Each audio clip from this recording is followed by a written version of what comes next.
Hello everyone, welcome to my channel Brilliant Minds. तो आज की इस वीडियो में हम class 10th financial market management का chapter number 9 concepts and modes of analysis का पार्ट 4 बना रहे हैं।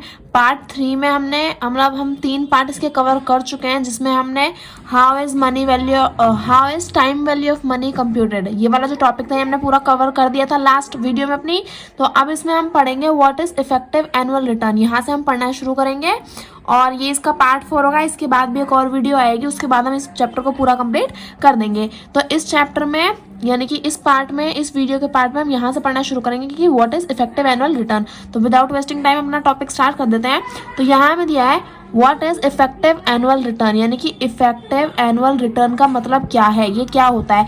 तो इसे हम EAR भी बोलते हैं, ईयर यानी कि इफेक्टिव एनुअल रिटर्न। तो usually while applying for a fixed deposit और a bond, it is stated in the application form that the annual return interest of an investment is 10%, but the effective annual return mentioned is something more, 10.38%. Why the difference? Essentially, the effective annual return accounts for intra-year compounding and the stated annual return does not. अब देखो, अगर हम bank जाते हैं तो वहाँ पे क्या है ना, जो हमारी FD होती है, फिक्स्ड डिपॉजिट या फिर बॉन्ड जो होते हैं, तो अगर वैसे बहुत सारी सिक्योरिटी होती है जिसमें इन्वेस्ट करते हैं, लेकिन जो बैंक है ना उसमें सबसे ज़्यादा फेमस हमारी FD होती है ना, क्योंकि ज़्यादातर लोग FD को समझते हैं। तो जो FD होती है, अगर हम FD कराते हैं अपने बैंक में, तो उसमें हमें एक क्या बोलते हैं, मेंशन किया जाता है कि जो आपको एनुअल रिटर्न मिलेगा ना, यानी कि पूरे साल में जो आपके पैसे पे रिटर्न मिलेगा वो आपको 10% का इंटरेस्ट रेट मिलेगा। लेकिन वहीं पे दूसरी जगह मेंशन होता है कि इफेक्टिव एनुअल रिटर्न जो है वो आपकी इन्वेस्टमेंट में आपको 10.38% मिलेगा।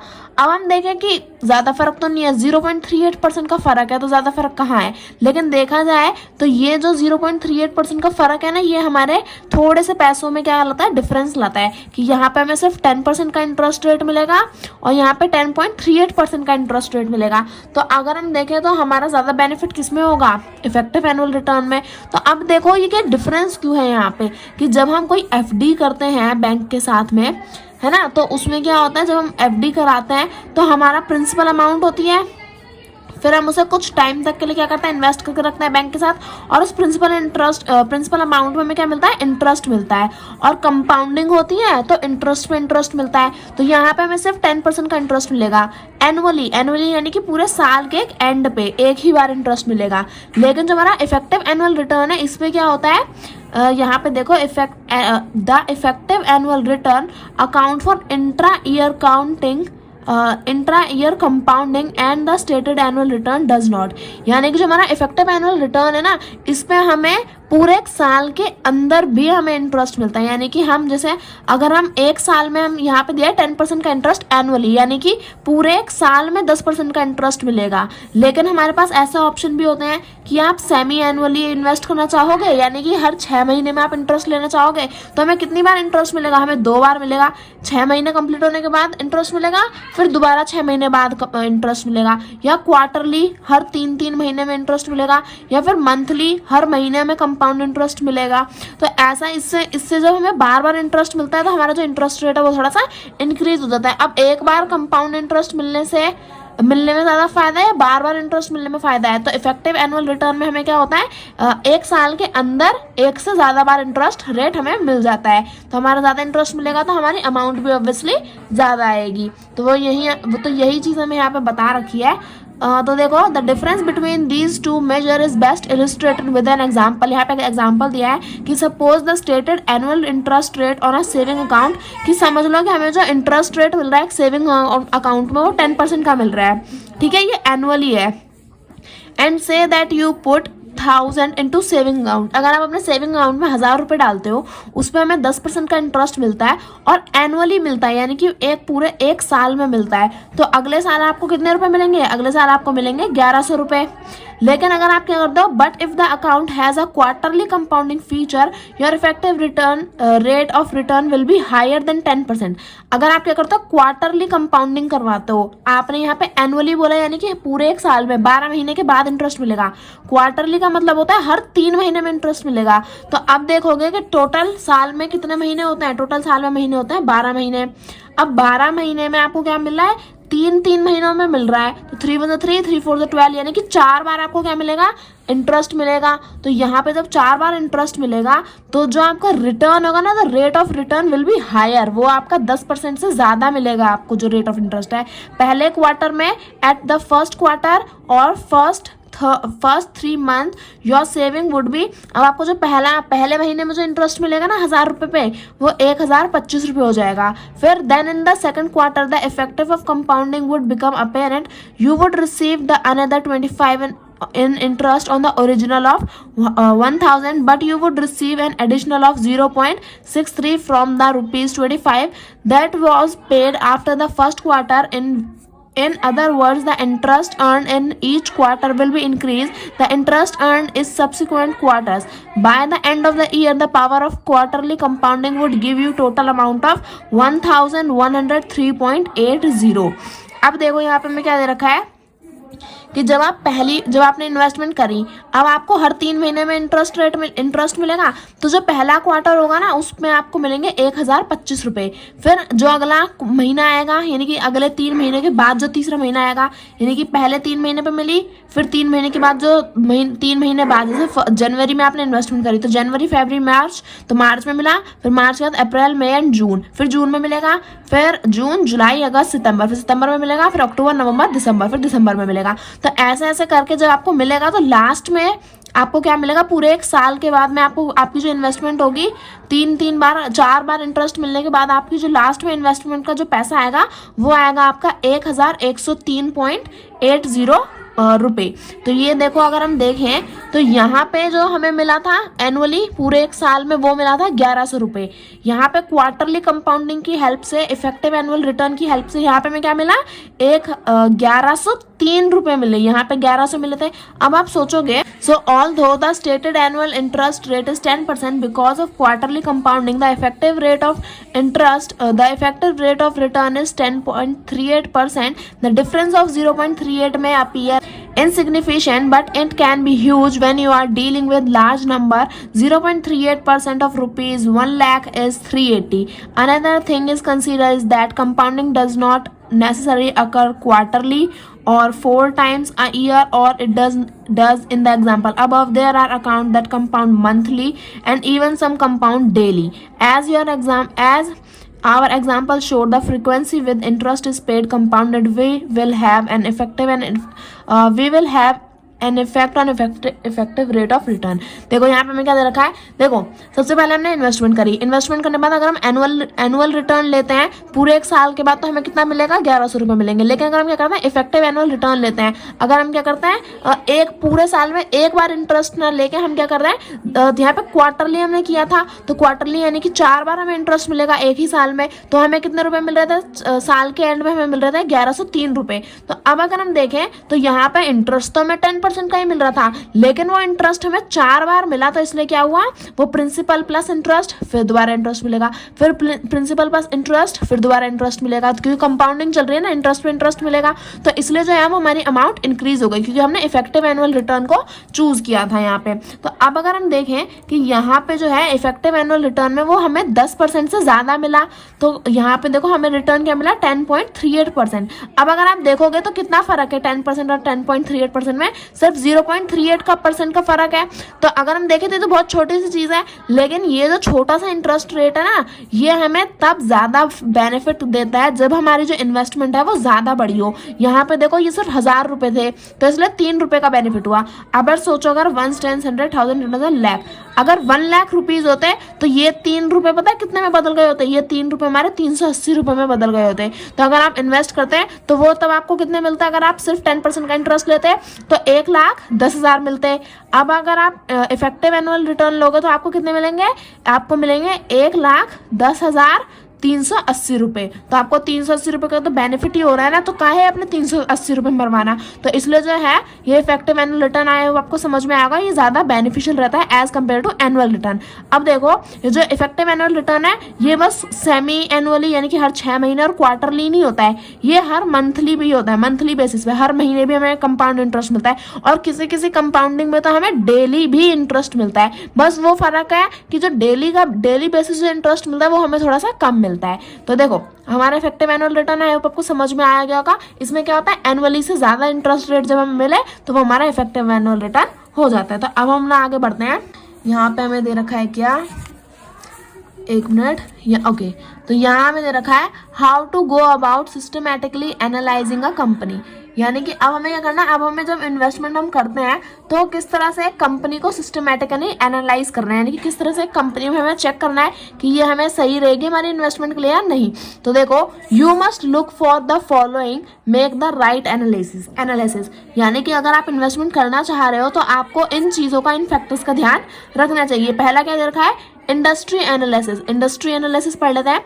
Companies producing similar products are subset from a part of an industry sector, for example National Hydroelectric Power Company NHPC, full form पूछ सकते हैं, याद कर लेना।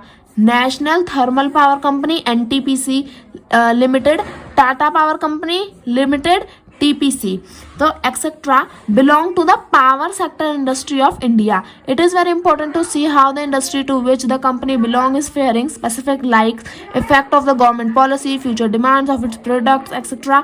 need to be checked, or at time prospectus of an industry may change drastically by any alternation in business environment. For instance, deviation of rupee may brighten the prospectus of all export oriented companies. Investment analytics call this an industrial analysis. अब देखो यहाँ पे हमें क्या दे रखा है, यहाँ पे हमें दिया है इंडस्ट्रियल एनालिसिस, यानी कि हम किस तरह से इंडस्ट्री को समझ सकते हैं, किस तरह से अपनी इन्वेस्टमेंट कर सकते हैं। तो इंडस्ट्री का मतलब कोई बड़ी कंपनी नहीं होती, इंडस्ट्री का मतलब होता है कि पूरी की पूरी जितनी भी कंपनियां हैं वो किस टाइप की कंपनियां हैं और वो किस इंडस्ट्री में आ रही है। मतलब कि जैसे हमारी जो ऑटोमोबाइल कंपनी है, जो कंपनी कार बनाती है, तो वो कौन से इंडस्ट्री में आ रही है, वो आती है हमारी ऑटोमोबाइल इंडस्ट्री में। तो अगर यहाँ पे मैं एग्जाम्पल दिया national hydro electric power company, तो देखा जाए तो ये NHPC, NTPC, TPC ये सब किससे बिलोंग करती हैं, ये हमारी पावर सेक्टर से बिलोंग करती हैं। यानी कि यहाँ पे क्या बन रहा है, इलेक्ट्रिसिटी बन रही है, तो ये क्या हुई, पावर सेक्टर हुई, पावर इंडस्ट्रियल सेक्टर हुआ हमारा। तो अब देखो जो हमारा, जैसे हमारा ऑटोमोबाइल का एग्जांपल लें तो कार तो बहुत सारी बनती हैं, हिंडाई भी बनती है, टोयोटा भी बनती है, किया भी बनती है, और यहाँ पे हमारी लैम्बोर्गिनी, फरारी एक्सपेंसिव भी बनती है, और जो हमारी जो ठीक ठाक है, जो अच्छे से जो एक आम आदमी खरीद सकता है, ऐसी नॉर्मल कार्स भी बनती हैं। तो अब देखो ये क्या आती हैं, ये सारी अलग अलग कंपनी है, लेकिन सेक्टर इन सबका एक ही है। ये सारी कौन से सेक्टर में आती है, कौन सी इंडस्ट्री में आती है, ऑटोमोबाइल इंडस्ट्री में आती हैं। तो अब हम कौन सी कंपनी में कहाँ इन्वेस्ट करने वाले हैं, तो उसके लिए सबसे पहले हमें क्या करना चाहिए, इंडस्ट्री का एनालिसिस करना चाहिए कि अब कौन सी इंडस्ट्री जो है वो ग्रो करने वाली है। जैसे आप जो कोरोना आया था तो सबसे ज्यादा इंडस्ट्री कौन सी ग्रो हुई थी, जो हमारी फार्मेसी सेक्टर है ना, जहाँ पे मेडिसिन बनती है, तो ये सेक्टर सबसे ज्यादा ग्रो हुआ था क्योंकि दवाइयों की जरूरत सबसे ज्यादा पड़ी थी। तो इसलिए इन्वेस्टमेंट करते वक्त हमें क्या करना चाहिए, इंडस्ट्री का ध्यान रखना चाहिए। अब ये भी ध्यान रखना चाहिए कि जब हम जौन सी इंडस्ट्री में इन्वेस्ट कर रहे हैं तो वो इंडस्ट्री कैसी है, किस तरह से वो इंडस्ट्री काम करती है, गवर्नमेंट पॉलिसीज क्या है उस इंडस्ट्री को लेकर। ऐसा तो नहीं है ना कि गवर्नमेंट उस इंडस्ट्री के ही मतलब खिलाफ, आप बनते तो ड्रग्स भी हैं लेकिन फिर भी वो एक सही कंपनी, वही उसे एक सही इंडस्ट्री तो नहीं है ना उसमें पैसे इन्वेस्ट करने के लिए। तो गवर्नमेंट पॉलिसीज के हिसाब से हमें क्या करना चाहिए, सारी चीज़ों का ध्यान रखना चाहिए। अब आगे देखते हैं कॉर्पोरेट एनालिसिस। कॉर्पोरेट से हमें पहले ही समझ रखा है, कॉर्पोरेट माने कंपनी, ये हमने मिसलेनियस चैप्टर में पढ़ा था, कॉर्पोरेट माने कंपनियां।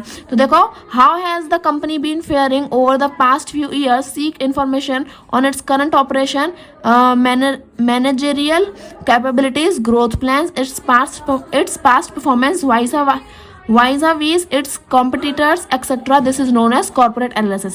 Corporate analysis का मतलब है कि कोई एक कंपनी के बारे में हम क्या कर रहे हैं, इन्फॉर्मेशन कलेक्ट कर रहे हैं, कंपनी को हम एनालाइज कर रहे हैं। यानी कि अब जैसे हमने एक इंडस्ट्री ले ली, इंडस्ट्री हमने चूज कर लिया, ऑटोमोबाइल सेक्टर में हम क्या करेंगे, इन्वेस्ट करेंगे। ऑटोमोबाइल इंडस्ट्री हमने देख ली। अब ऑटोमोबाइल इंडस्ट्री में बहुत सारे कॉर्पोरेट है, बहुत सारी कंपनियां हैं। अब आप किया में इन्वेस्ट करना चाहोगे, हिंडाई में करना चाहोगे, टोयोटो में करना चाहोगे, या फरारी में करना चाहोगे, आप किस में करना चाहोगे वो आपके बेसिस पे है। तो उसके लिए आपको क्या करना पड़ेगा, जिस भी आप कंपनी में आप इन्वेस्ट करना चाहोगे तो उसके आप क्या देखोगे, पास्ट फ्यू ईयर्स देखोगे कि पहले के कुछ सालों में वो कंपनी किस तरह से चल रही है, अच्छी चल रही है या उसका लॉस पे लॉस ही हुआ जा रहा है। तो वो आप देखोगे वो किस तरह के क्या करती है, ग्रोथ प्लान क्या है उसके, कि आगे वो फ्यूचर में क्या करने वाली है। उसके मैनेजरियल कैपेबिलिटीज को देखोगे कि उसके जो कंपनी के जो लोग हैं, जो वर्कर है, जो मैनेजर है, वो किस तरह से उनमें कितना कितने कैपेबल है, कितने अच्छी तरीके से उस कंपनी को चला सकते हैं। करंट ऑपरेशंस देखोगे कि अभी वो कंपनी क्या काम कर रही है, सही से कर रही है या नहीं। तो ये सारी चीज़ें जब हम एनालाइज करते हैं कि कंपनी का पहले का काम कैसा है और वो अभी आगे क्या करेगी, फ्यूचर में सही से चल रही है या नहीं, तो वो सब जब हम चेक करते हैं तो एक कंपनी के बारे में वो हो जाता है हमारा कॉर्पोरेट एनालिसिस। अब हम अपना देख लेते हैं फाइनेंशियल एनालिसिस, तो इसे भी हम पढ़ लेते हैं यहाँ पे। If performance of an industry as well as the company seems good, then check if at the current price of the share is good buy. For this, look at financial performance of the company. तो financial performance देखनी है for company. Certain key financial parameters like earning per sector, earning per share, EPS, PE ratio, current size of an equity. For arriving the estimate future price, this is termed as financial analysis. For that, you need to understand financial statement of a company, balance sheet and profile, profit and loss account contained in the annual report of a company. अब देखो financial analysis क्या है कि अगर आपने industry sector भी देख लिया कि आपको कौन सी इंडस्ट्री में करना है, फिर आपने कंपनी भी देख ली, हाँ ठीक है कंपनी भी चेक कर ली, अब आपको क्या करना है, उस कंपनी की फाइनेंशियल स्टेटमेंट्स देखनी है, फाइनेंशियल स्टेट देखनी है, फाइनेंशियल परफॉर्मेंस देखनी है इस कंपनी की कि अब अगर आप जिस कंपनी में इन्वेस्ट कर रहे हो वो कंपनी सही से काम कर रही है या नहीं, यानी कि उसके कॉम्पिटिटर्स आपसे ज़्यादा अच्छा तो नहीं कर रहे ना। तो आपको देखना है कि वो कंपनी जो है उसके करंट प्राइस क्या है शेयर्स के, तभी तो आप उसमें इन्वेस्ट करोगे ना। तो उस कंपनी के करंट प्राइस क्या है, उसकी फाइनेंशियल परफॉर्मेंस क्या है, यानी कि वो कंपनी कहीं घाटे में तो नहीं है या डूब तो नहीं रही है, तो उसकी फाइनेंशियल परफॉर्मेंस देखनी है, या फिर वो किस तरह से काम करती है, उसकी फाइनेंशियल पोजीशन क्या है अभी मार्केट में, और जैसे अर्निंग पर शेयर, वो एक शेयर से कितना पैसा कमा लेती है, तो ये हमें देखना है। और उसकी करंट साइज ऑफ इक्विटी, उसकी जो इक्विटी है, इक्विटी तो हमने पढ़ रखी है ना, बहुत बार पढ़ी है हमने, तो वो बताने की जरूरत नहीं है।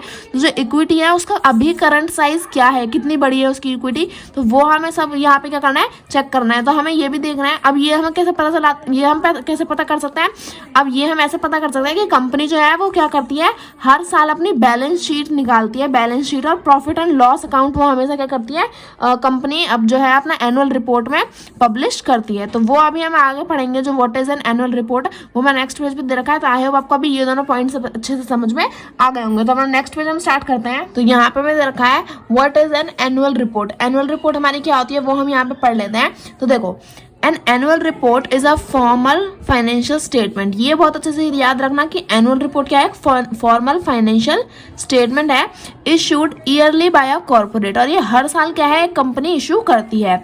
The annual report shows assets, liabilities, revenues, expenses and earnings, how the company stood at the close of the business year, how it fared profit wise during the year, as well as other information of interest to shareholders. The companies publish annual reports and send average version to shareholders free of cost. A detailed annual report is sent on request. Remember, an annual report of a company is the best source of information about the financial health of a company. अब annual report क्या है, annual report हमारी एक formal financial statement है। अब formal क्यों दे रखा है, ऐसा नहीं है कि कोई यहाँ पे आपको न्योता आ रहा है शादी का कि ये शादी का कार्ड है, मेरी शादी में जरूर आना, वो नहीं है यहाँ पे। यहाँ पे क्या दे रखा है, व्हाट इज एनुअल रिपोर्ट हमारी एक फॉर्मल है। फॉर्मल यानी कि जो प्रोफेशनल होती है ना वो, ये एक फॉर्मल फाइनेंशियल स्टेटमेंट है, जिसमें कंपनी के बारे में पता चलता है कि कंपनी की फाइनेंशियल पोजीशन अभी क्या है।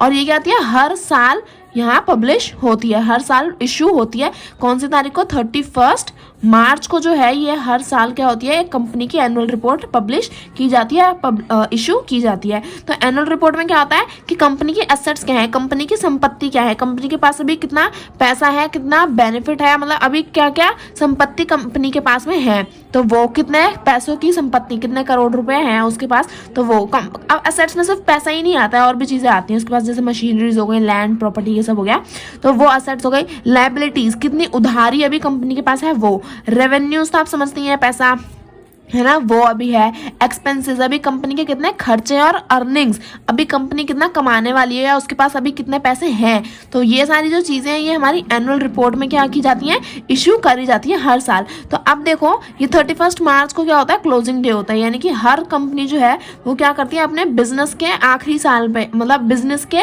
जैसे आज अभी क्या है 2022 2022 चल रहा है। तो अब जब 31 मार्च आएगी तो क्या हो जाएगा, इसके हिसाब से जो बिजनेस का एंड ईयर है वो क्या है, 31 मार्च है। तो ऐसे ही फिर 2023 में क्या होगा, 2023 में फिर अगले साल 31 मार्च को ये दोबारा इशू करेंगी। तो जो लास्ट जो ईयर होता है ना, ईयर के लास्ट में जो है ये कंपनीज अपना इशू करती हैं और फिर देखती हैं कि जो हमारा बिजनेस है, जो हमारी कंपनी है वो कितने प्रॉफिट में है, कितने लॉस में है, हमारे पास कितना सब कुछ है अभी और कितना कुछ नहीं है। तो at the close of the business year how is fared profit wise during the year. तो अब हम फिर देखते हैं कि जो कंपनी वाले हैं वो क्या बताते हैं, अपने शेयर होल्डर्स को भी ये सारी चीजें बताते हैं कि वो इस बार उन्होंने कितना प्रॉफिट किया, कितना लॉस हुआ उनका। तो जो सारी इन्फॉर्मेशन है और तो वो है वो उनकी शेयर होल्डर्स के पास भी जाती है। Companies publish annual reports, company क्या करती है, अपनी एनुअल रिपोर्ट पब्लिश करती हैं और जो उसकी कंपनी के शेयर होल्डर्स हैं उन्हें फ्री ऑफ कॉस्ट क्या करती हैं, एवरेज वर्जन प्रोवाइड करती हैं। एवरेज वर्जन क्या होता है, ये हमने अपने चैप्टर्स में पढ़ रखा है, याद होगा आप लोगों को, offer document, average version, average prospectus. तो ये सब क्या होता है, एवरेज वर्जन का मतलब है कि एक शॉर्ट फॉर्म में क्या करते हैं वो कंपनी की जो एनुअल रिपोर्ट है अपने शेयर होल्डर्स को फ्री ऑफ कॉस्ट प्रोवाइड करा देती हैं। लेकिन अगर कोई शेयर होल्डर क्या चाहता है, पूरी की पूरी इंफॉर्मेशन चाहता है, तो वो एक बार ये अगर रिक्वेस्ट करेगा तो उसे जो है डिटेल्ड एनुअल रिपोर्ट, पूरी की पूरी जो डिटेल में एनुअल रिपोर्ट है वो भी उस शेयर होल्डर को प्रोवाइड कर दी जाती है। तो अब अगर आपको किसी कंपनी के बारे में चेक करना है कि उसकी हालत कैसी है, वो किस तरह की कंपनी है, कितना बेनिफिट है, कितना लॉस है, तो कहाँ पे खड़ी है, उसकी फाइनेंशियल पोजीशन क्या है, तो उसके लिए आपको क्या करना चाहिए, सबसे बेस्ट सोर्स ऑफ इंफॉर्मेशन है क्या है वो, उसकी एनुअल रिपोर्ट। तो ये हमारा एनुअल रिपोर्ट भी कंप्लीट हो गया। अब आगे देख लेते हैं, which feature of an annual report should one read carefully। अगर आज थोड़ी सी वीडियो लेंदी हो जाती है तो प्लीज़ पूरा देख लेना, क्योंकि आज मैं थोड़ा सा डीप में एक्सप्लेन कर रही हूँ, तो थोड़ी सी लंबी हो जाती है तो ज़्यादा परेशान मत होना, ठीक है। तो पूरी वीडियो अच्छे से देख लेना, अच्छे से समझ लेना, क्योंकि बच्चों के प्री बोर्ड आ रहे हैं और आपके बोर्ड आ जाएंगे तो आफत हो जाएगी, इसलिए मैं आपको थोड़ा डिटेल में एक्सप्लेन कर रही हूँ। तो अब देखो यहाँ पे देख लेते हैं, which feature of an annual report should one read carefully. तो अब जो हमारा एनुअल रिपोर्ट जो हमने पब्लिश इशू करी है, तो उसके कौन से फीचर्स को हमें बहुत ही ज़्यादा ध्यान से रीड करना है। तो one must read an annual report with emphasis on the following. ये 5 पॉइंट्स हैं जिन पे हमें सबसे ज़्यादा ध्यान देना है जब हम क्या कर रहे हैं, एनुअल रिपोर्ट को रीड कर रहे हैं। तो director report and chairman statement which are related to the current and future operational performance of a company, यानी कि जो डायरेक्टर्स रिपोर्ट है और चेयरमैन स्टेटमेंट है। अब ये क्या है, ये दोनों चीज़ क्या है, ये दोनों चीज़ें हमारी कंपनी की पोस्ट, यानी कि इस कंपनी में भी डायरेक्टर्स होते हैं और चेयरमैन लोग होते हैं जो क्या करते हैं, डिसीजंस लेते हैं। तो ये दो जो चेयरमैन है ना, ये एक पोजीशन है कि हाँ चेयरमैन की पोजीशन पे ये इंसान बैठा है।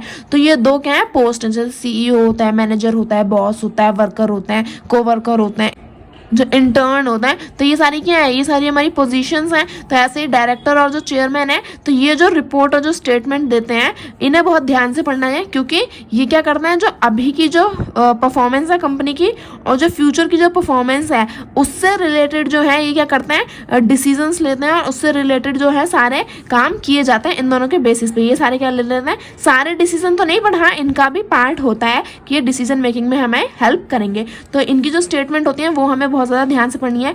पहला हो गया। दूसरा दिया है ऑडिटर्स रिपोर्ट इंक्लूडिंग एंशियस टू द ऑडिटर्स रिपोर्ट। अब जो ऑडिटर की जो रिपोर्ट होती है, ऑडिटर रिपोर्ट जो हमें दी जाएगी हमारी एनुअल रिपोर्ट में, उसे हमें बहुत ध्यान से पढ़ना है, उसकी जो स्टेटमेंट्स है वो ध्यान से पढ़नी है।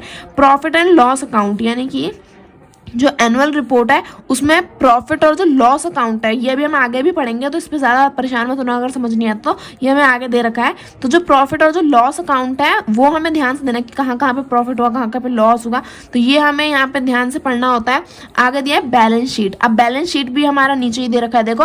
तो बैलेंस शीट का तो पूरा हमें बॉक्स भी दे रखा है, तो हमें जो बैलेंस शीट हमें एनुअल रिपोर्ट में दी जाती है उसे हमें ध्यान से देखना है। And 5th point is notes to account attach to the balance sheet. अब जो हमारी बैलेंस शीट से जो नोट्स अटैच किए जाते हैं, जो अटैच तो समझते हैं ना, ऐसे चिपकाए जाते हैं, उससे जोड़े जाते हैं, तो उन जो वो वाले जो नोट्स है वो बहुत इंपॉर्टेंट होते हैं, उन्हें आप समझोगे पढ़ोगे तो आपको समझ में आ जाएगा कि इन फ्यूचर कंपनी क्या करने वाली है, क्या क्या कंपनी के फंक्शंस रहेंगे। तो ये पांचों चीजें जो है हमें बहुत ध्यान से पढ़नी होती है एनुअल रिपोर्ट जब इशू होती है। तो अब what is a balance sheet and a profit and loss account statement, what is the difference between balance sheet and profit and loss account statement of a company.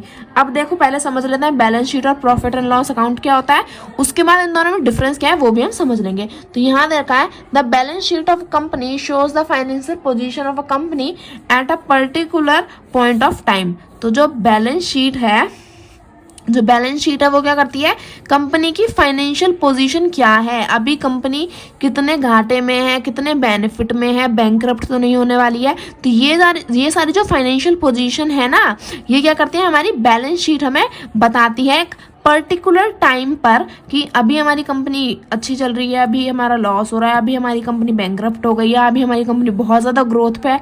तो ये सारी जो financial position है ये एक पर्टिकुलर टाइम पे जो है हमारी बैलेंस शीट में हमें बता दी जाती है। The balance sheet of a company firm according to the companies act 1956। अब कंपनी एक्ट क्या है ये भी याद कर लेना, कंपनी एक्ट है हमारा 1956 should be either in the account form और रिपोर्ट फॉर्म। अब जो हमारी बैलेंस शीट है ना वो दो टाइप में निकल के आती है, एक तो निकल के आती है अकाउंट फॉर्म में, दूसरी निकल के आती है हमारी रिपोर्ट फॉर्म में। तो रिपोर्ट फॉर्म, ठीक है। तो ये दो टाइप में हमारी जो है ये बैलेंस शीट हमें प्रोवाइड की जाती है। तो अब हम देख लेते हैं सबसे पहले कौन सी वाली अपनी बैलेंस शीट में हमारी अकाउंट फॉर्म। तो देखो अब देखो यहाँ पे अकाउंट फॉर्म में कौन कौन सी होती है।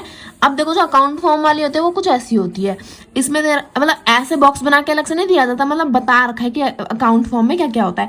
तो लाइबिलिटीज होती है एक तरफ होती है असेट्स। तो लाइबिलिटीज क्या होती है, लाइबिलिटीज होती है हमारे जो उधारी हैं, अब तो वो सब है ना, और जो असेट्स हैं, असेट्स क्या होते हैं हमारे जो संपत्ति होती है वो। तो देखो लाइबिलिटीज में आ जाएगा हमारी शेयर कैपिटल। अब शेयर कैपिटल क्या होती है, जो कंपनी है उसमें शेयर्स होते हैं, अब शेयर्स में जो कैपिटल है, कैपिटल यानी कि उसकी जो अमाउंट है, जो उसका फंड है, जो उसकी मनी है, तो वो हमारी शेयर कैपिटल होती है। तो जो शेयर कैपिटल्स हैं उन्हें हम लाइबिलिटीज में क्यों लेते हैं वो मैं अभी आपको समझाती हूँ। तो देखो शेयर कैपिटल में क्या होता है, शेयर कैपिटल यानी कि जो हम जब अपनी कंपनी स्टार्ट करते हैं तो उसके लिए हमें किसकी जरूरत होती है, मनी, है ना। तो मनी की जरूरत होती है, तो जब हमें पैसे की जरूरत पड़ती है तो अब ऐसा तो है नहीं कि हम शुरुआत में जाके ही अपने इन्वेस्टर बोलेंगे कंपनी खड़ी नहीं हुई है कि आ जाओ पैसा इन्वेस्ट कर दो। तो उसके लिए हम पहले क्या करते हैं, उसके लिए पहले हम कुछ पैसा अपनी तरफ से देते हैं, फिर कुछ हम अपना बैंक की तरफ से लेते हैं। तो अब उसके बाद जब हमारी कंपनी ग्रो करती है तो ग्रो करने के बाद ऐसा नहीं कि जो पैसा आया सारा का सारा हमारा, वो पैसा क्या करना पड़ता है, हमें वापस भी देना पड़ता है। जैसे बैंक वालों से अगर हमने कुछ लोन लिया है तो वो हम उन्हें वापस करेंगे,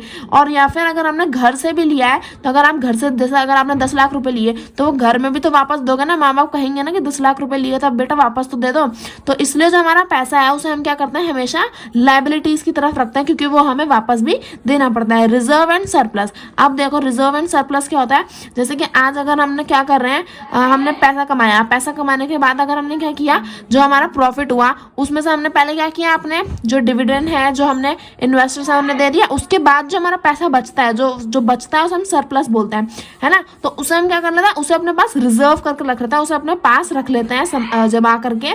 क्यों रख लेते हैं, ताकि अगर इन फ्यूचर अगर हमें उसकी क्या पड़े, जरूरत पड़ती है, जैसे अगर हमने कोई मशीनरी खरीदी है ना, तो उसमें अगर कोई परेशानी आ गई है, हमने कोई लैंड खरीदी, उसमें अगर हमें क्या करना है, किसी पैसे की जरूरत है या फिर किसी ने हमारे साथ फ्रॉड किया, तो उसमें जो हमें पैसा लगाना पड़ेगा, क्योंकि हमने अगर हमारा लॉस होता है तो उसमें उस लॉस की भी तो भरपाई करनी पड़ेगी ना। तो इसलिए हम क्या करते हैं, कुछ पैसा हमेशा अपने पास रिजर्व में और सरप्लस में रख के रखते हैं, ताकि अगर हमारा लॉस हो जाए तो हमें इधर उधर परेशानी ना झेलनी पड़े। हम क्या करें, जो हमारी लाइबिलिटीज है, इसलिए हम इसे लाइबिलिटी बोलते हैं, क्योंकि उस पैसे को हम यूज नहीं कर रहे हैं, उसे हमने अलग से रख के रख रखा है, ताकि अगर कभी हमारा लॉस वॉस हो जाए तो उस पैसे को हम यूज कर सके। तो वो हो जाती है हमारी लाइबिलिटीज। थर्ड दिया है सिक्योर लोन। सिक्योर लोन जैसे हमारा जो बैंक लोन होता है ना, बैंक्स की तरफ से जो लोन होता है, जो फाइनेंशियल इंस्टीट्यूट होते हैं, फाइनेंशियल इंस्टीट्यूट, है ना। तो जो फाइनेंशियल इंस्टीट्यूट होता है, इन सब से जब हम लोन लेते हैं तो वो होता है हमारा सिक्योर्ड लोन, क्योंकि ये तो बहुत ज़्यादा सिक्योर है। ऐसा तो है नहीं कि हम बैंक के साथ धोखाधड़ी कर लेंगे, वो अलग चीज़ है। जो लोग धोखा करके बैंक का उल्लू बना के चले जाते हैं तो वो तो अलग चीज़ है। बट देखो सिक्योर्ड लोन क्या होता है, जो हमारे बैंक्स होते हैं, जो फाइनेंशियल इंस्टीट्यूट होता है, इनसे जो हम लोन लेते हैं इन्हें भी हमें एक ना एक दिन चुकाना पड़ता है, तो ये हमारी लाइबिलिटीज हो जाते हैं। अब अनसिक्योर्ड लोन जैसे हम अपने रिलेटिव से, फ्रेंड से, ये सब इनसे जब लोन ले लेते हैं तो ये हमारा इनसिक्योर्ड लोन है। क्यों इनसिक्योर्ड क्यों है? क्योंकि इन्हें हम एक सेटलमेंट दे सकते हैं, ये हमें बार बार बोलेंगे नहीं कि पैसा दे पैसा दे पैसा दे। इन्हें ये हम पे विश्वास करते हैं कि हाँ हमारा पैसा दे देंगे, लेकिन एक दिन तो हमें इनका भी पैसा देना है, तो इसलिए हमारी लाइबिलिटीज में आते हैं। और current liability and provisions, current liability and provisions का मतलब क्या होता है? करंट लाइबिलिटी का मतलब होता है कि जब हमें कोई पैसा जो है वो 1 साल के अंदर अंदर, 1 ईयर के अंदर अंदर क्या करना पड़ता है, उन्हें वापस देना पड़ता है, तो वो हो जाती है हमारी करंट लाइबिलिटी। करंट का मतलब होता है तुरंत, है ना, अभी। तो करंट वो का, लाइबिलिटी यानी कि जो हमारी क्या है, लोन्स हैं और जो हमारी उधारी है वो। तो 1 साल के अंदर अंदर जिसकी उधारी अभी है, तभी 1 साल के अंदर अंदर जो हमें पे करनी है वो हो जाएगी हमारी करंट लाइबिलिटीज। तो लाइबिलिटीज हमने समझ ली, अब हम समझ लेते हैं असेट्स। तो असेट्स क्या होता है? एक होता है फिक्स्ड असेट। फिक्स्ड यानी कि फिक्स जो है, अब ये ज़्यादा लॉन्ग टर्म के लिए, यहाँ पे हम लॉन्ग टर्म कह लेते हैं, लॉन्ग टर्म। अब जैसे एक कंपनी है, अब उसने क्या करी, अब उसे मशीनरी की ज़रूरत है, तो उसने आज एक मशीन खरीद ली।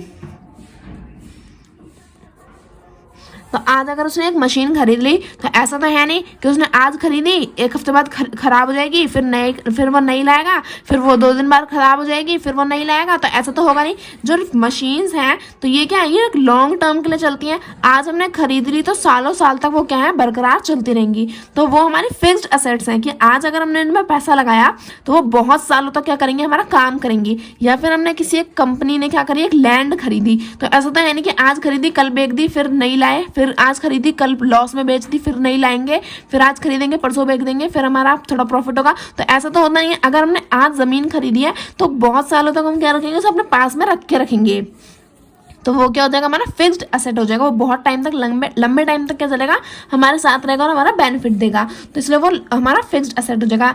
दूसरा हमारी इन्वेस्टमेंट। अब इन्वेस्टमेंट हम 1 दिन या 2 दिन या 1 हफ्ते के लिए तो करते नहीं है, या 1 महीने के लिए भी नहीं करते। इन्वेस्टमेंट हम क्या करते हैं, लॉन्ग टर्म के लिए, लंबे समय के लिए करते हैं। तो आज जो हमने पैसा लगाया वो इन्वेस्ट किया, इन्वेस्ट करके क्या मिलेगा, हमें एसेट ही तो देगा ना, हमारी पूंजी, हमारी संपत्ति ही तो है कि हमने आज इन्वेस्ट किया तो इन फ्यूचर में हमें बेनिफिट देगा, है ना। तो लंबे समय के लिए हो गया, तो ये इन्वेस्टमेंट भी हमारा होता है। तीसरा दिया है current assets, loan and advances.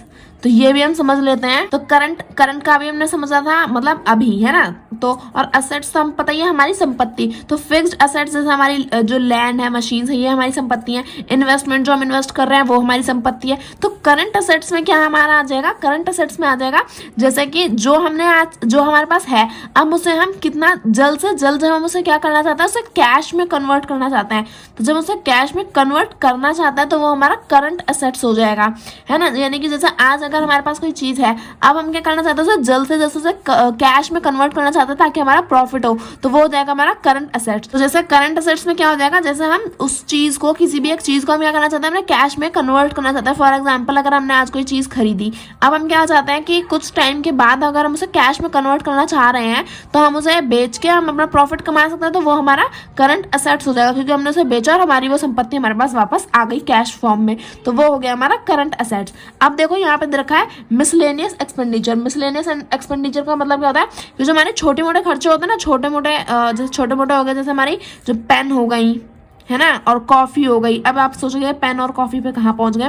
अब जैसे अगर आपके पास एक कंपनी है, अब कंपनी में कॉपी, पेन, बुक, इन सब की ज़रूरत पड़ती है ना, कि अगर आप कोई नोट लिख रहे हो तो उसके लिए आप वर्कर्स को ज़रूरत पड़ेगी, या फिर अगर आप जैसे आप अपने जो वर्कर्स हैं, जो आपके मैनेजर्स हैं, जो कंपनी में लोग काम कर रहे हैं, उन्हें आप कॉफ़ी वॉफ़ी प्रोवाइड कराते हो, चेयर, है ना। ये सब सारी चीज़ें क्या है, ये सारी संपत्ति ही तो है कंपनी की। तो ये जो छोटी मोटी चीज़ें होती हैं, छोटे मोटे खर्चे होते हैं, छोटी मोटी एक्सपेंडिचर को हम क्या बोलते हैं, मिसलेनियस एक्सपेंडिचर। जैसे अगर आप एक कंपनी में काम कर रहे हो तो वहां पे आपको कॉपी, पेन, बुक आप घर से नहीं लेके जाओगे, वो आपको प्रोवाइड करते हैं वहां कंपनी में। तो ये सारी चीजें क्या होती हैं, हमारी कंपनी की संपत्तियां होती हैं। तो ये हो गई हमारी मिसलेनियस एक्सपेंडिचर्स वाले, ये होगा हमारे असेट्स, ये हो गई हमारी लाइबिलिटीज। अब आगे देख लेते हैं, यहाँ ये हमारा अकाउंट फॉर्म जो है वो कंप्लीट हो गया। तो ये कंप्लीट हो गया। अब यहाँ पे देख लेते हैं बैलेंस शीट रिपोर्ट फॉर्म। तो अब रिपोर्ट फॉर्म में कैसा होता है, पहला दिया है सोर्स ऑफ फंड। अब जो है कंपनी के पास फंड कहाँ कहाँ से आता है, तो उसके सोर्सेज क्या है वो देख लेते हैं।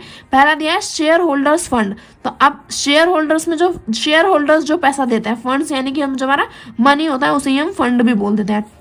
तो शेयर होल्डर फंड कौन कौन से होता है, एक होता है शेयर कैपिटल, दूसरा होता है रिजर्व एंड सरप्लस। तो शेयर कैपिटल और रिजर्व और सरप्लस मैंने अभी आपको समझाया था ना। शेयर कैपिटल यानी कि जो हमारी टोटल अमाउंट है वो, और रिजर्व एंड सरप्लस जो हमारी अमाउंट को जो हम क्या करके रख लेते हैं, रिजर्व करके रख लेते हैं। तो वही यहाँ पे मैं दे रखा है कि हमारे पास कंपनी के पास पैसा कहाँ कहाँ से आता है, कि जो कैपिटल में जो शेयर होल्डर्स है वो पैसा लगाते हैं ना, वो कंपनी में इन्वेस्ट करते हैं, तो वो शेयर कैपिटल होगा, क्योंकि हमारे पास यहीं से तो पैसा आ रहा है कंपनी में जो इन्वेस्टर्स हैं। और रिजर्व एंड सरप्लस कहाँ से होगा, कि कंपनी को जो बेनिफिट हो रहा है, जो प्रॉफिट कमा रही है कंपनी, उसमें से जो बचा के रख रही है अपने पास, तो वो हमारे होगा रिजर्व एंड सरप्लस। अब जो हमारा नेक्स्ट पेज है उसे हम स्टार्ट कर लेते हैं। अब हमें दूसरा दिया है लोन फंड्स। तो लोन कहाँ कहाँ से एक कंपनी लेती है, तो पहला दिया है सिक्योर्ड लोन। सिक्योर्ड लोन्स में हमारे क्या आ जाते हैं, बैंक आ जाते हैं, है ना, फाइनेंशियल इंस्टीट्यूट आ जाते हैं, तो फाइनेंशियल इंस्टीट्यूट आ जाते हैं हमारे।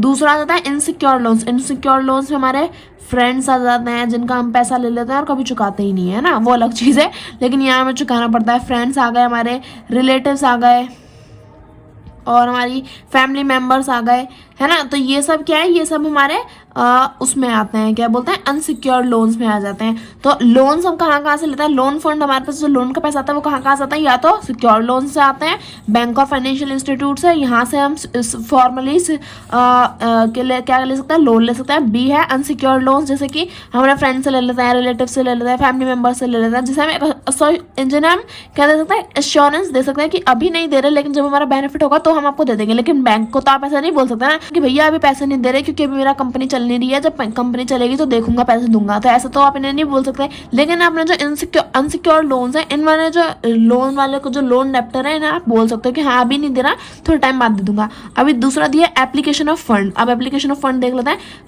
फिक्स्ड एसेट अभी बताया था, जैसे हमारी लैंड्स, मशीनरीज, ये सब जो होती है हमारी फिक्स्ड होती हैं कि ये हमारी हैं और बहुत टाइम तक हमारी ही रहेंगी, जब हम बेचना चाहेंगे तो अपनी मर्जी है। तो अभी इन्होंने क्या, ये हमारी क्या है, संपत्तियां जो हमारे पास अभी फिक्स्ड हो गई हैं। इन्वेस्टमेंट, अभी हमने इन्वेस्टमेंट एक दिन के लिए तो करी नहीं है, सालों के लिए लोग इन्वेस्टमेंट करते हैं, तो इन्वेस्टमेंट भी क्या हो जाती है, कंपनी की असेट्स हो जाती हैं।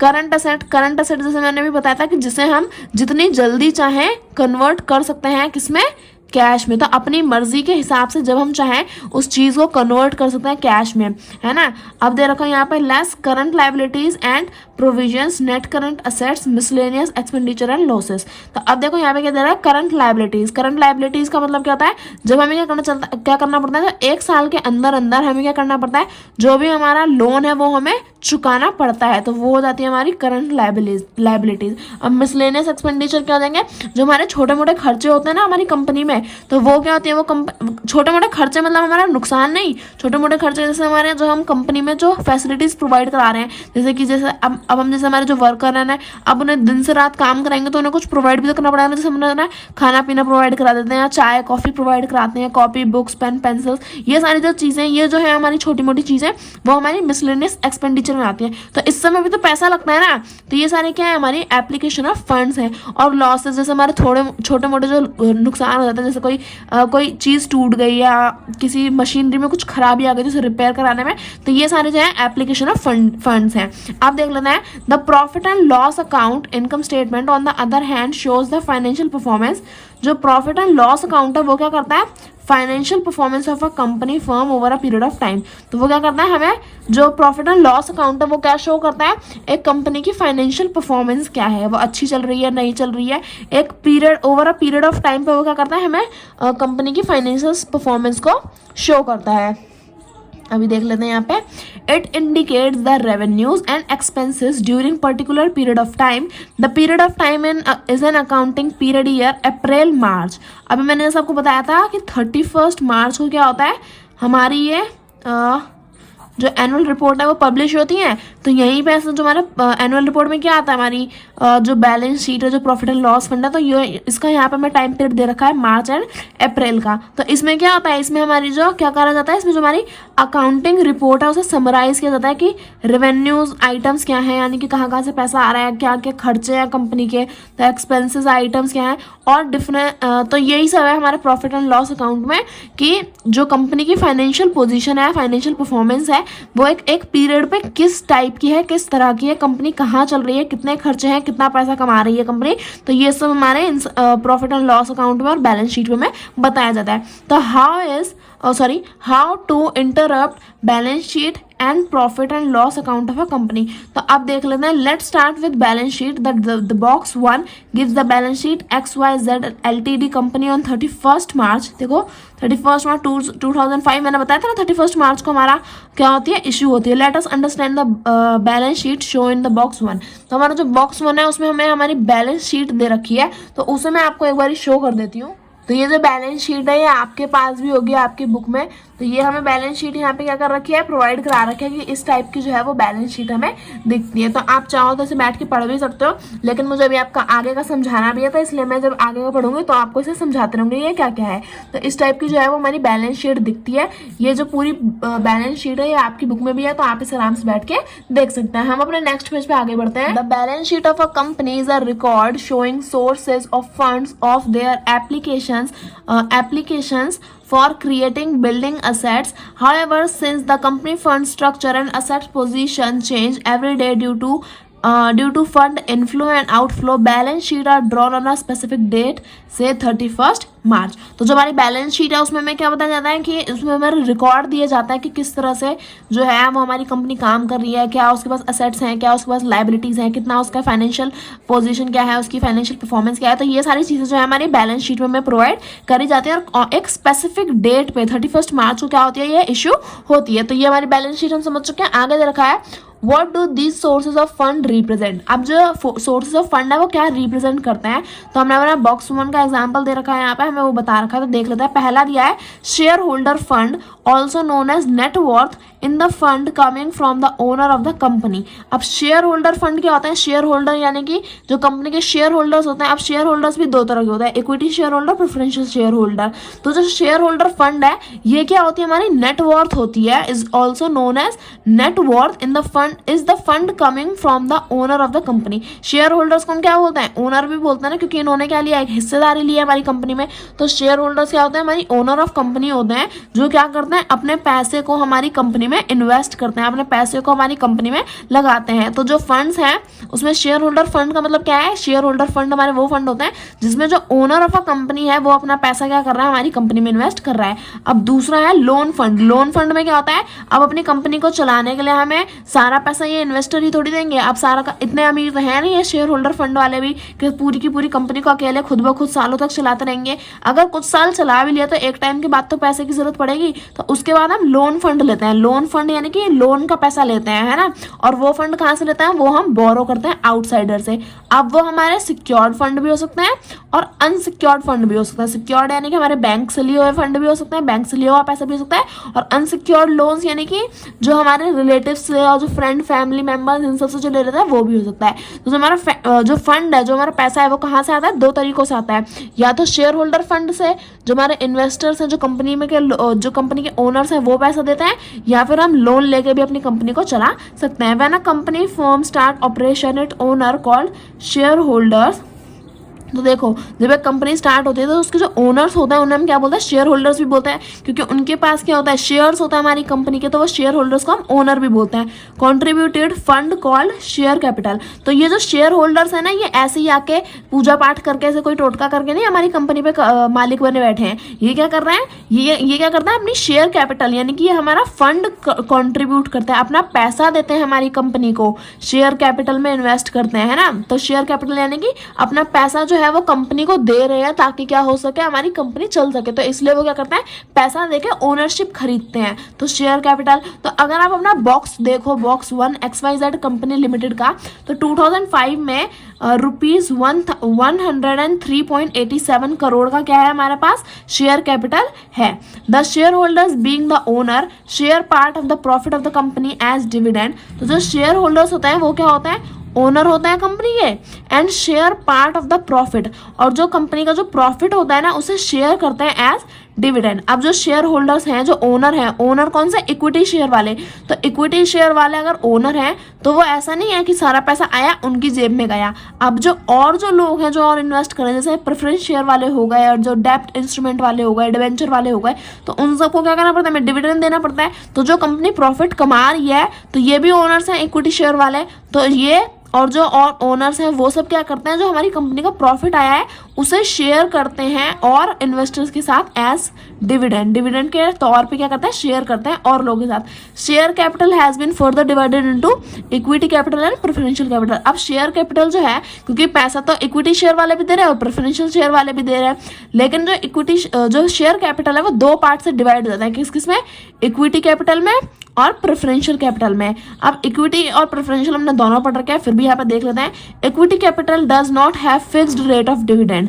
अब जो इक्विटी कैपिटल में इन्वेस्ट करता है ना उसके पास सबसे हाई रिस्क होता है, क्योंकि ये पैसा सबसे ज्यादा देता है, तो इसका जो रेट ऑफ रिटर्न है ये जो है वो फिक्स्ड नहीं है। रेट ऑफ डिविडेंड जो है वो फिक्स्ड नहीं है कि इसे ज्यादा भी मिल सकता है, बहुत ज्यादा भी मिल सकता है, और ना भी मिले और लॉस ही हो जाए, तो वो इसके ऊपर फिक्स्ड नहीं है। लेकिन जो प्रेफरेंशियल शेयर वाले वो है, क्या बोलते हैं, होल्डर है, प्रेफरेंशियल शेयर जो खरीदता है, ये क्या करता है, contribute the preferential capital represent contribution of preferential holder has fixed rate of dividend. जो प्रेफरेंशियल कैपिटल वाले होते हैं ये क्या करते हैं, कुछ पैसा इन्वेस्ट करते हैं कंपनी में और कह देते हैं भैया हमें तो भैया क्या करना, एक फिक्स्ड रेट ऑफ डिविडेंड पहुंचाते रहना हमारे घर पे, हमें ज्यादा लेना देना नहीं है। लेकिन इक्विटी शेयर वाले क्या करते हैं, इन्वेस्ट करते हैं और कहते हैं कि अगर प्रॉफिट हुआ तो वो भी हमारा, लॉस हुआ तो वो भी हमारा, हम दोनों तरफ से तैयार हैं। तो इसलिए जो इक्विटी शेयर है, इक्विटी कैपिटल वाले लोग हैं, वो सबसे ज्यादा हाई रिस्क को बियर करते हैं। अभी देख लेते हैं, after distributing dividend a part of the profit is retained by the company for meeting fund requirement in future. अब देखो ऐसा नहीं है कि अगर आपने इक्विटी शेयर वालों का ना थोड़ा सा वो रहता है, थोड़ा ये पीछे रहता है, इन्हें पैसा एकदम से आता ही नहीं मिल जाता। हमारे पास कंपनी है, कंपनी में बेनिफिट हुआ, बेनिफिट के बाद क्या करेगी कंपनी, उस पैसे को लेगी और जो उसके इन्वेस्टर्स हैं उन्हें दे देगी। इक्विटी शेयर वालों को सबसे लास्ट में मिलता है, पहले वो क्या करेगी, प्रेफरेंशियल शेयर वालों को दे देगी, अब उसके बाद और जो इन्वेस्टर्स हैं उन्हें दे देगी, डेब्ट होल्डर जो है उन्हें भी दे देगी, जो बैंक से लोन दिया है उसे भी दे देगी। अब उसके बाद बचे इक्विटी शेयर वाले। अब ये क्या करेगी, जो उसने डिविडेंड कंपनी ने डिस्ट्रीब्यूट कर दिया, उसके बाद जो प्रॉफिट बचता है, जो profit is retained by the company for meeting fund requirement in the future. अब जो उसके पास प्रॉफिट बचा है तो वो उसका क्या करेगी कंपनी, उसे अपने पास रख लेगी कि अगर इन फ्यूचर हमें इस पैसे की जरूरत पड़ती है तो हम क्या करेंगे, इस प्रॉफिट में से ही अपने आने वाले फ्यूचर में इस पैसे को इस्तेमाल कर लेंगे। The retained profit accumulate over the years as reserve and surplus. बताया था ना अभी रिजर्व और सरप्लस में कि जब हमारा पैसा आता है, हमारा प्रॉफिट हुआ, तो उसके बाद हम सारा का सारा थोड़ी ना खर्च करके उड़ा देंगे, थूक लगा के पैसा उड़ाना थोड़ी है हमें क्या करना है, आगे आने वाले फ्यूचर में क्या करेंगे, उसे सेव करके रखेंगे ताकि इन फ्यूचर अगर हमें क्या पड़ता है, पैसे की जरूरत पड़े तो हम इस रिजर्व और सरप्लस में से अपने पैसे को यूज कर सकें। तो which are shareholder property in case of XYZ company limited. Note that the reserve and surplus increased from 387.70 crore in 2004 to 479.21 crore in 2005।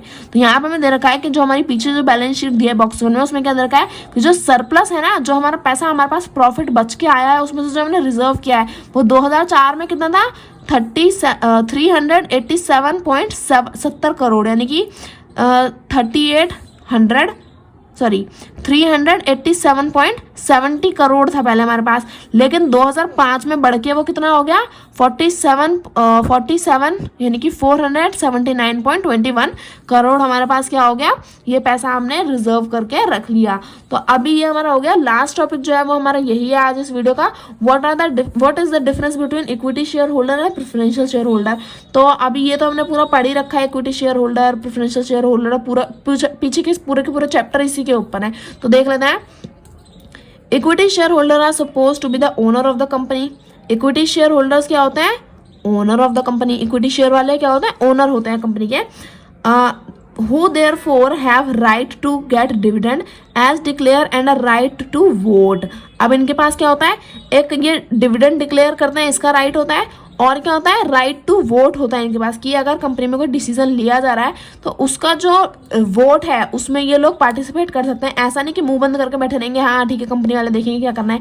इन्होंने शेयर खरीदे हैं उस कंपनी के, तो उसमें वोट भी ये अपना दे सकते हैं। In the annual general meeting for passing any resolution, यानी कि अगर ये क्या कर रहे हैं, कोई मीटिंग चल रही है ना, और उसमें कोई बात है, कोई डिसीजन लेना है, तो उसमें ये अपना वोट, अपना हक दे सकते हैं, अपना राइट इनके पास है कि ये अपने बात रख सकते हैं। The act defines a preferential share as the part of share capital of a company which enjoys preferential right to as to payment of dividend at a fixed rate during the lifetime of the company and then the return of company on winding up the company। यानी कि equity share में क्या होता है? वो owner बनते हैं equity share holder वाले, है ना, और उनके पास राइट टू वोट होता है और have right to declare dividend as declare. इनके पास क्या होता है? राइट टू वोट होता है, ये ओनर होते हैं कंपनी के। लेकिन प्रेफरेंशियल शेयर में क्या होता है कि ये क्या करते हैं, ये इन्हें ज़्यादा झंझटबाजी नहीं चाहिए। ये क्या कहते हैं, भैया हमने पैसा इन्वेस्ट कर दिया, अब हमें क्या करना है, टाइम टू टाइम हमारा फिक्स्ड रेट ऑफ रिटर्न हमें जिंदगी भर प्रोवाइड करते रहना। अब जिंदगी भर मतलब कि हम कुछ करें ना करें वैसे ही पैसा इन्वेस्ट करते रहेंगे, नहीं। जिंदगी भर का मतलब है कि जितने टाइम के लिए उन्होंने किया है अपना पैसा इन्वेस्ट, उतने टाइम तक के लिए आप क्या करते रहना, एक फिक्स्ड रेट पे हमें हमारा पैसा देते रहना।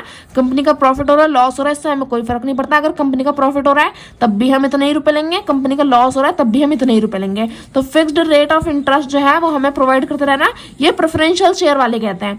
और जो है कि अगर कंपनी क्या करती है, वाइंडिंग अप कर रही है, अगर कंपनी बंद हो रही है, कंपनी अपने आप को और नहीं चलाना चाहती, तो जो प्रेफरेंशियल शेयर वाले हैं उन्हें उनका जो रिटर्न है वो कंपनी उन्हें प्रोवाइड कर देगी। तो ये होता है दोनों में difference. But preferential share can not be traded unlike equity shares and are redeemed after a pre decide period. Also preferential shareholder do not have right to vote, यानी कि इनके पास कोई वोटिंग राइट नहीं होता है preferential share के बाद, कि अगर कोई डिसीजन लिया जा रहा है तो प्रेफरेंशियल शेयर वाले कोई भी अपना डिसीजंस नहीं दे सकते, क्योंकि इन्होंने ओनरशिप नहीं खरीदी हुई है। और जो है वो प्रेफरेंशियल शेयर जो है वो इक्विटी शेयर्स की तरह ट्रेड नहीं किए जा सकते। तो यही क्या है, इन दोनों में डिफरेंस है। इसमें ओनरशिप है, इसमें ओनरशिप नहीं है। इसमें वोट है, इसमें वोट नहीं है। इसमें क्या है, अगर प्रॉफिट होगा तो ज्यादा पैसा मिलेगा, लॉस होगा तो कम पैसा मिलेगा या फिर मिलेगा ही नहीं। इसमें क्या है, प्रॉफिट हो तब भी हम इतने ही रुपए लेंगे, लॉस हो तब भी हम इतने ही रुपए लेंगे। इन्हें प्रॉफिट और लॉस के कंपनी के मामले से कोई फर्क नहीं पड़ता। और अगर कंपनी बंद हो रही है तो कंपनी क्या करेगी, इनका जितना रिटर्न बनता है उन्हें वापस दे देगी। तो इसी के साथ यहाँ तक हमने अपना चैप्टर कंप्लीट कर लिया। बस थोड़ा सा चैप्टर और बचा है, थोड़ा सा नहीं, थोड़ा ज़्यादा सा बचा है, पर कोई बात नहीं, वो भी हम अपने नेक्स्ट पार्ट में कंप्लीट कर लेंगे। तो आई होप आपको सारे चैप्टर्स मतलब सारे टॉपिक जो हैं वो अच्छे से समझ में आएंगे। कोई भी डाउट है तो प्लीज़ कमेंट सेक्शन में कमेंट कर देना, और वीडियो अच्छी लगे तो प्लीज़ वीडियो को लाइक करें and subscribe my channel for more videos. Thank you for watching.